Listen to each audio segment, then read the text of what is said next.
Is that right if we can get started? Yeah, go right for it. Sorry. Yeah, I guess a good place to start would be what were you guys at BitSummit this year? We did a short talk on the stage with another game developer from Adelaide. He made a game. His name's Matt Trobiani. He made a game called Hacknet. That was also that was a big success on Steam.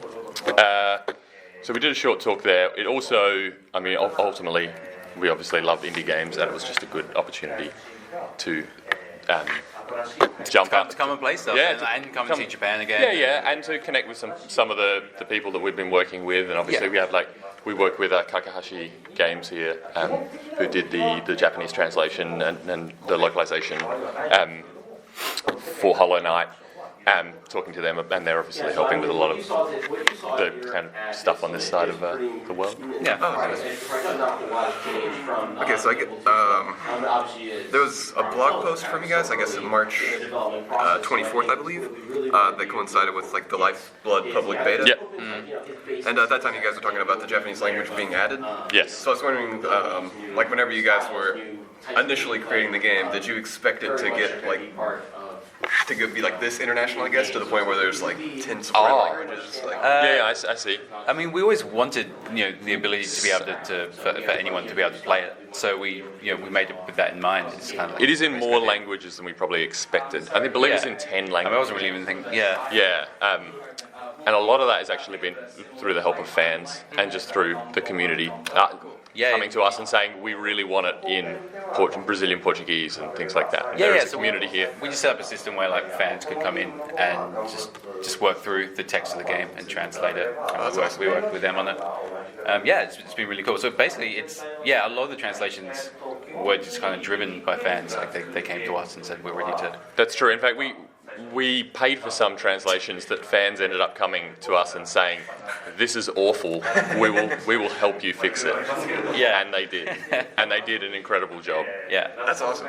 So then, like, I guess you kind of got like the fan translations come in. Then did you like go back through and have anyone do any kind of like editing? Yeah, absolutely. I mean, a lot of those fans have now, because we've been releasing additional content packs, have just become the translators in their respective languages. So we have incredible German, French translators, Italian. I mean, all these basically there were like the people who had already played the game and like were really kind of passionate about it. So we got these kind of really the translations had heaps of thought onto them.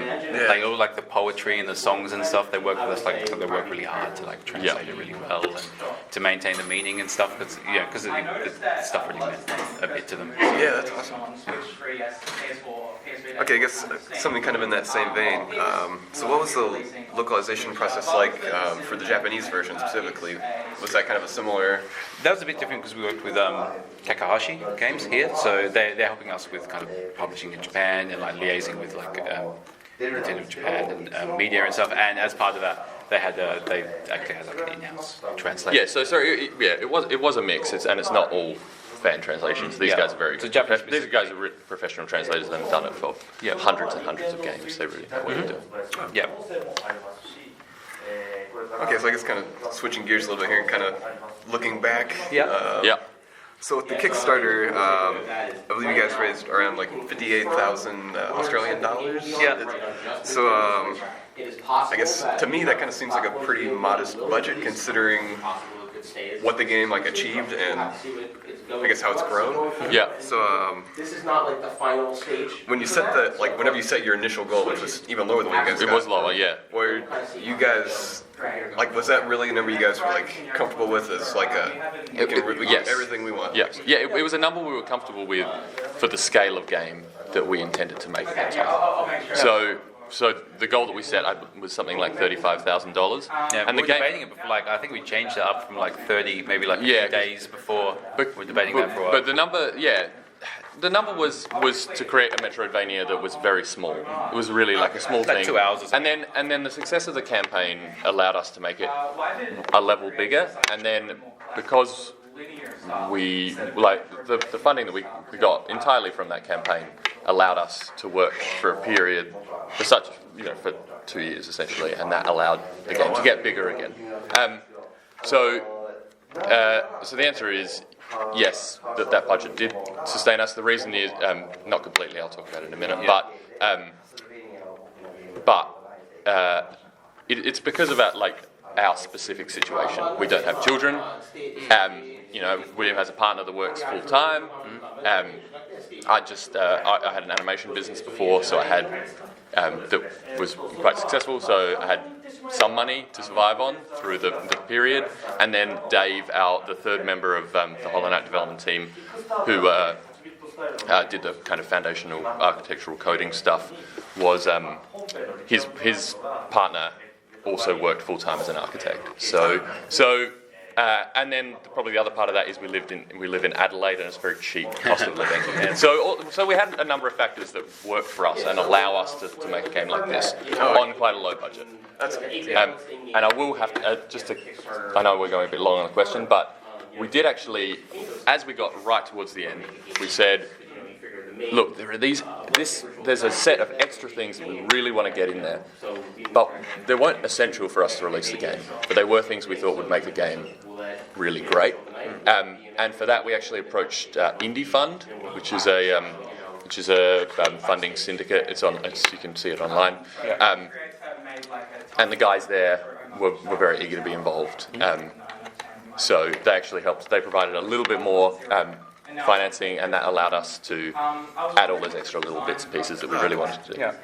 Do you research the design principles and graphical qualities of those older retro games? Okay, so on your Kickstarter page, you guys mentioned that you guys kind of bonded over a love of Zelda 2. Yeah. So I was wondering what it is about Zelda 2, or is there any inspiration from Zelda 2 that you drew that you maybe didn't, I guess, experience in a game like a Super Metroid or a Symphony of the Night? That was just kind of this is Zelda 2's thing that makes it special to us. Well, I mean, it's not as isolated an experience as Metroid is. I mean, it has the kind of the town quality, that kind of meeting little characters. Yeah, it's true. It's a big, expansive world.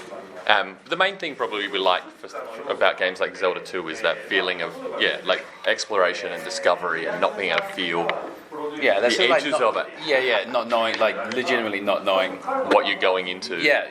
At each step. So not necessarily the elements of going through the temples in Zelda 2, but kind of the structure wasn't. I mean, it's a cool structure, but it's not one that we use as much. No, it was more like the feeling of the. Yeah, that's right. Quest across a land and stuff. The game Hollow Knight actually ended up having a lot of influence from some other games of that era as well, like Mega Man, and probably is quite evident in there. Maybe Mega Man X, even, and another game called Fazanadu, which is beloved in some places. It's another NES game that's similar to Zelda 2. That has a similar quality. Cool. Okay, so whenever so you guys had the Kickstarter to kind of help get the initial game out. So with the DLC that followed, I guess after the success of the initial launch, did that affect the development process of the DLC in any way? Did you kind of have more freedom, kind of say we've kind of hit this point, it's this successful, so now we can develop in this manner? No, it's an interesting question. What do you think? I mean, I think that first, because our first content pack, Hidden Dreams, that kind of came about because we kind of finished the initial batch of period of patching the game, to the point we'd fix all the major bugs and stuff. We'd been talking about some ideas that we'd had that we had to cut out that hadn't made it in, like a couple of extra bosses that we thought were kind of really interesting. There's a warp power up that kind of we thought the feedback on the game said that people might like the idea to be able to kind of set warp points and move around. So we kind of collated that and said, let's make it, and then kind of make it into a proper release and do that. And that was it was received really well, but it was also really fun to do. Yeah, and it made us want to do more. Yeah, it makes sense for us to bundle a lot of these elements together and sort of put them out at once, rather than trying to trickle pieces out and test every little, wait for the feedback. And then we had the idea for doing the Halloween, some kind of Halloween update. Yeah, and that idea was quite early, I think. Yeah, that was before free. Yeah, so that one was always coming. And then that kind of became the second content pack, and we thought 3 was a good number. I can't remember when we decided there were going to be 3, but we kind of Okay, so in recent years, I guess the Metroidvania genre is kind of, the mantle of that is kind of taken up by indie developers, where like larger development studios, I guess traditional development studios, aren't necessarily working in that genre anymore. Yes. I was just wondering, like, why do you think it's a genre that's thriving in the indie space now? I guess for a while. Yeah, I'm probably like. It's like, I mean, as a genre, it's super broad. I mean, it's the essence of it is just going on like an adventure and exploring and stuff. So I mean, it's if you make a game that's kind of based around that, it's always like a really fertile place to start. It's also like a very enjoyable development process because you're making a world rather than making a set of levels. So everything is like a single realized place, and that's really appealing. Obviously, like a 2D Metroidvania, probably a big reason that indie developers are making them is they can make them now. It's a scale of game that is achievable for a small team, and you also you get a world that people can retread, and the world can change, so that potentially. The amount of content they have to make is sort of quite reasonable as well, and the world can expand naturally based on how much budget or time you have. Certainly, that's the way we worked. So that makes sense. So they can they can always tie their Metroidvania off at a small scale, and it can still be very successful and very beloved. Or they can just keep making the world, the maze. Yeah, I mean, you can see, there's like a huge gap, like in difference between the sizes of these games. And then, you can have like a 2-hour Metroidvania, you can have a 40-hour one.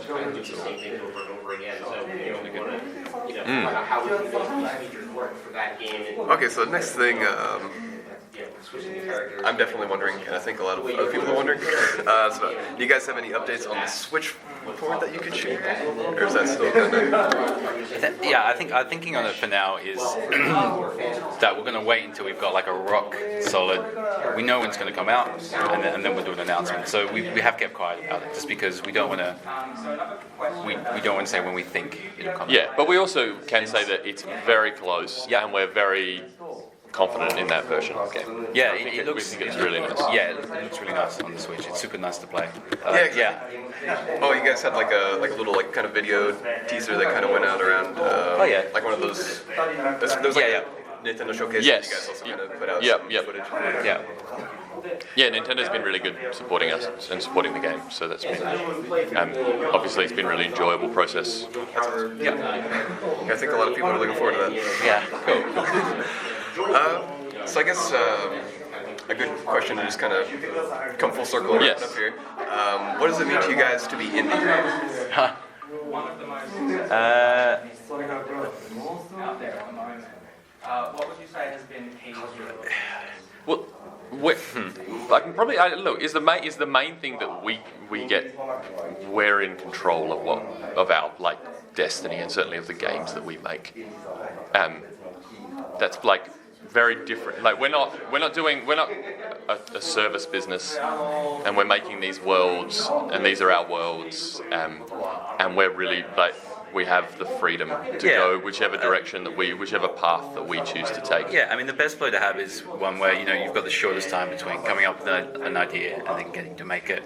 Yes. And that's that's what we have as indie developers. It's we can just be talking about something and then make it that day and put it in, and there's not layers and layers of time there. No, there's no gatekeepers in between decisions. Nice. Anyone else have any questions they wanted to add? Or? Well, I guess why is the train all in Hollow Knight, all straight lines are rectangle? Was that a deliberate design choice? That was a deliberate design choice from the very start. Hollow Knight is influenced by NES era games, and is intended to have the qualities of NES era games. Like Fazanadu, which are obviously like quite a block-based, tile-based system. And it also works really well. We wanted a really precise feeling game, it works really well for legibility, being able to judge distances, for being able to judge behaviours. It's not the gameplay isn't soft in that way. Yeah, I mean, it kind of feeds into like, I mean, when we started, you know, one of the decisions was that kind of really straight terrain. It's also like the character would kind of like move in a way that's kind of like digital, like in Mega Man or something, where he hasn't really got acceleration, deceleration. He kind of moves really snappily, and that quick movement and that terrain that is super readable is what allows us to kind of demand much more from the player in terms of like, you know, what we're asking them to do in battles, their reaction times and stuff. Yeah, there's just no fuzziness about the gameplay. So when you do make a mistake, you don't feel too frustrated at the game. You can feel just frustrated that you've perhaps missed an input. That's all the time that we have, but if they're going to allow us to keep going. Yeah, sure. You can definitely fit something else in. So, what's your next project? What are you working on from here? So we're still supporting Hollow Knight. We have another content pack coming called Gods and Glory. It's very large. We'll be revealing more details about that soon. That's the final one of these 3 content packs, and then we have another playable character, Hornet, to come after that. Which is part of the Kickstarter. This is all part of the promises. That's really exciting. But we're not talking too much about that yet. But that is all under wraps. It is all happening. And we'll obviously get to that after that last content pack is released. And after that, we've got some ideas for stuff we'd like to do next.